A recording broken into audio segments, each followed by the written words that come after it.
ایک ایسا عذاب جس نے 3 بڑے شہروں کو نیست و نابود کر دیا۔ اس عذاب کے دوران ایسا کیا ہوا کہ ایک عورت پتھر کے مجسمے میں تبدیل ہو گئی؟ وہ عورت کون تھی اور اس نے ایسا کیا گناہ کیا تھا کہ قیامت تک کے لیے لوگوں کے لیے عبرت کی نشان بن گئی؟ اس ویڈیو میں ہم حضرت لوط کی بیوی کے پتھر بننے کے عبرتناک واقعے کو جانیں گے۔ قوم لوط تاریخ کی ایک ایسی قوم ہے جنہوں نے گناہ کا ایک نیا طریقہ ایجاد کیا تھا، یعنی اس قوم کے مرد مردوں سے جنسی تعلقات بنایا کرتے تھے اور اپنی خواہش پوری کرتے۔ لہٰذا اللہ تعالیٰ نے انہیں اس گناہ عظیم کو چھوڑ کر صحیح راہ پر لانے کے لیے اپنے پیغمبر حضرت لوط علیہ السلام کو ان علاقوں میں مبعوث فرمایا جسے تاریخ میں سدوم کہا جاتا ہے۔ حضرت لوط نے اپنی قوم کو اللہ کے عذاب سے ڈرایا اور بہت سمجھایا کہ یہ بدفعلی اور ایک عظیم گناہ ہے۔ اللہ نے تمہارے لیے عورتوں کو پیدا فرمایا ہے، لہٰذا اپنی خواہشات کو حلال طریقے سے پوری کرو اور اس گندگی سے توبہ کر لو۔ لیکن ان کی قوم نے حضرت لوط کے دعوت کو ٹھکرا دیا اور یہ کہہ دیا کہ اگر تمہارا رب ہم پر عذاب لانے والا ہے تو ہم تیار ہیں، تم اپنے رب سے عذاب کا مطالبہ کر دو۔ لہٰذا عنقریب اللہ کا عذاب ان پر قہر بن کر نازل ہونے والا تھا۔ ہوا یوں کہ اللہ نے 3 فرشتے انسانی شکل میں سدوم کی طرف روانہ کیے، جو حضرت لوط علیہ السلام کے گھر آئے اور یہ درخواست کی کہ ہم مسافر ہیں اور آج رات آپ کے گھر ٹھہرنا چاہتے ہیں۔ حضرت لوط پریشان ہوئے کیونکہ اگر ان مسافروں کو سدوم کا کوئی شخص دیکھ لیتا تو وہ ان خوبصورت جوانوں کو پکڑ لیتا، کیونکہ یہ بدکار قوم سدوم سے گزرنے والے مسافروں کو بھی نہیں چھوڑتے تھے، اور اگر کوئی راہگیر اس علاقے سے گزرتا تو وہ انہیں پکڑ کر ان سے جبراً بدفعلی کیا کرتے تھے۔ لوط علیہ السلام جانتے تھے کہ ان مہمانوں کو سدوم کے لوگوں سے بچانا بہت مشکل ہے، اس کے باوجود آپ نے ان نوجوانوں کو اپنے گھر میں پناہ دی۔ حضرت لوط کی بیوی نے جب دیکھا کہ گھر میں خوبصورت نوجوان مہمان بن کر ٹھہرے ہیں تو اس کے دل میں یہ شرارت سوجی کہ کیوں نہ میں سدوم کے لوگوں کو جا کر خبر دے دوں کہ لوط کے گھر خوبصورت لڑکے آئے ہوئے ہیں اور پھر وہ لوگ انہیں پکڑ لیں۔ دراصل حضرت لوط کی بیوی اب تک آپ پر ایمان نہ لائی تھی، وہ کافر و منافقہ تھی اور اپنے قوم میں ہونے والے تمام تر برے کام کی حمایت کرتی تھی۔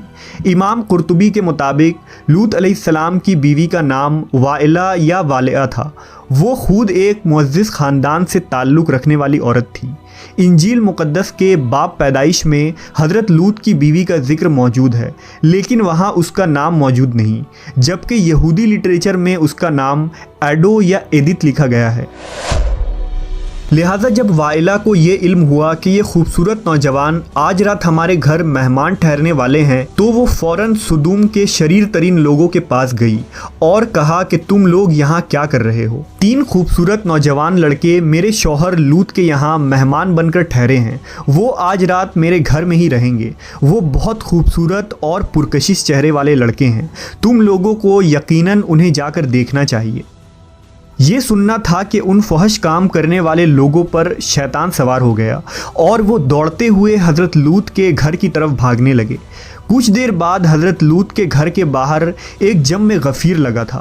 لوگوں نے ان کے گھر کو گھیر رکھا تھا اور ان لڑکوں کے ساتھ بدفعلی کے ارادے سے دیوار پر چڑھنے لگے تھے۔ کچھ لوگ دروازے توڑنے کی کوشش کر رہے تھے۔ وہ نوجوان لڑکے جو دراصل مقدس فرشتے جبرائیل، اسرافیل اور میکائیل علیہ السلام تھے، انہوں نے حضرت لوط سے کہا کہ آپ فکر نہ کریں، ہم اللہ کی طرف سے بھیجے ہوئے فرشتے ہیں، ان بدکاروں پر جلد ہی عذاب آنے والا ہے۔ آپ اپنے اہل و عیال کو لے کر اس بستی سے نکل جائیں۔ رات ختم ہونے سے قبل آپ کو ان بستیوں سے نکلنا ہوگا اور نکلتے وقت کوئی شخص بھی پیچھے مڑ کر نہ دیکھے، ورنہ وہ بھی عذاب میں گرفتار ہو جائے گا۔ لہٰذا حضرت لوط علیہ السلام نے ایسا ہی کیا۔ آپ نے اپنی 2 بیٹیوں اور بیوی وائلہ کو ساتھ لیا اور بستی سے نکل گئے۔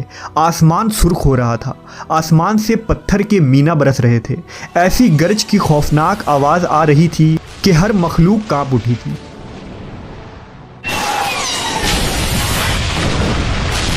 اس دوران حضرت لوط اپنی بیوی، بیٹیوں اور ان فرشتوں کے ساتھ جلدی جلدی قدم بڑھا رہے تھے اور چلتے وقت ان کی نظریں غضب الہی کے ڈر سے نیچے جھکی ہوئی تھی۔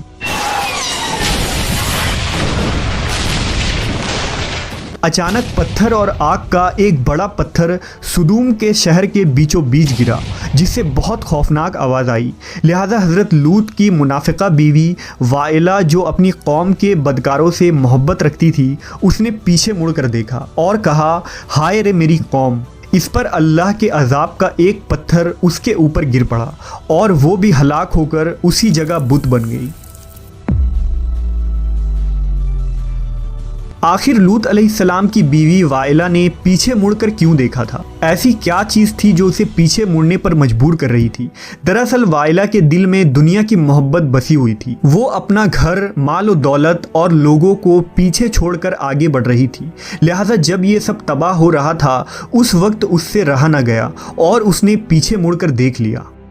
انجیل کے کتاب لوقا کے مطابق جب حضرت عیسیٰ علیہ السلام کا وقت قریب آیا، یعنی آسمان پر اٹھائے جانے سے قبل، حضرت عیسیٰ علیہ السلام نے اپنے حواریوں کو بہت ساری نصیحتیں کی تھی۔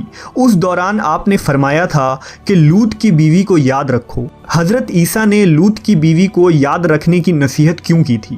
دراصل ایک طرف حضرت لوط اور نوح علیہ السلام کی بیوی تھی، جو پیغمبروں کی زوجہ ہونے کے باوجود کفر میں مبتلا رہی۔ وہیں دوسری طرف فرعون کی بیوی ہے، جنہوں نے خدائی کے دعوے دار کے محل میں رہنے کے باوجود لا شریک معبود پر ایمان لا کر نجات حاصل کیا۔ لہٰذا اللہ نے قرآن مجید میں فرمایا، اللہ تعالیٰ کافروں کے لیے نوح اور لوط کی بیویوں کو بطور مثال پیش فرماتا ہے۔ وہ دونوں ہمارے بندوں میں سے 2 صالح بندوں کے نکاح میں تھیں، مگر انہوں نے اپنے شوہروں سے خیانت کی، تو وہ اللہ کے مقابلہ میں ان دونوں کے کچھ کام نہ آ سکے، اور دونوں عورتوں سے کہہ دیا گیا کہ جہنم میں داخل ہونے والوں کے ساتھ داخل ہو جاؤ۔ اہل ایمان کے معاملے میں اللہ فرعون کی بیوی کی مثال پیش کرتا ہے، جب اس نے دعا کی، اے میرے رب، میرے لیے اپنے ہاں جنت میں ایک گھر بنا دے، مجھے فرعون اور اس کے عمل سے بچا، اور ظالم قوم سے مجھے نجات عطا فرما۔ آج اسرائیل اور اردن کے درمیان ایک ویران علاقہ پایا جاتا ہے۔ محققین کے مطابق یہ وہی جگہ ہے جہاں زمانہ قدیم میں 3 بڑے شہر آباد تھے، جن کے نام سدوم، عمورہ اور زغر تھے۔ یہی قوم لوط کا مسکن تھا۔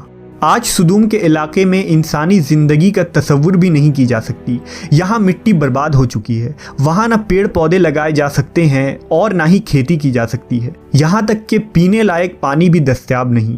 کچھ سال پہلے اسرائیلی ریسرچر نے بحر مردار کے پاس ایک لمبے پتھر کا کھمبا دریافت کیا، جو دیکھنے میں تقریباً ایک انسان کی طرح لگتا ہے۔ دراصل یہ لوط علیہ السلام کی بیوی وائلہ کا مجسمہ ہے۔ یہ مجسمہ آج اردن کے ماؤنٹ سودوم نامی اس پہاڑی پر موجود ہے، جو نہ صرف ایک حیران کن ستون ہے بلکہ دنیا کے ہر شخص کے لیے نشان عبرت ہے۔ حضرت لوط کی بیوی کے اس واقعے میں ہمارے لیے ایک عظیم پیغام ہے۔ دراصل آج ہمیں خود ہمارا محاسبہ کرنا چاہیے کہ کیا ہم واقعی اللہ پر مضبوطی سے ایمان رکھنے والے اور اس کے احکام پر عمل پیرا ہیں؟ کیا ہم کہیں حضرت لوط کی بیوی جیسے تو نہیں، جو سب کچھ جاننے کے باوجود خدا سے دور ہیں؟ وائلہ کو یہ پتا تھا کہ وہ مہمان خدا کے فرشتے ہیں اور یہ عذاب خدائے برحق کی طرف سے ہے، اس کے باوجود وہ اپنے دل سے دنیا کی محبت کو نہ نکال سکی، اور اس کا انجام یہ ہوا کہ وہ ایک پتھر بن گئی۔ کہیں ایسا تو نہیں کہ ہم ظاہری طور پر مسلمان ہوں لیکن ہمارا دل خدا سے دور ہو گیا ہو؟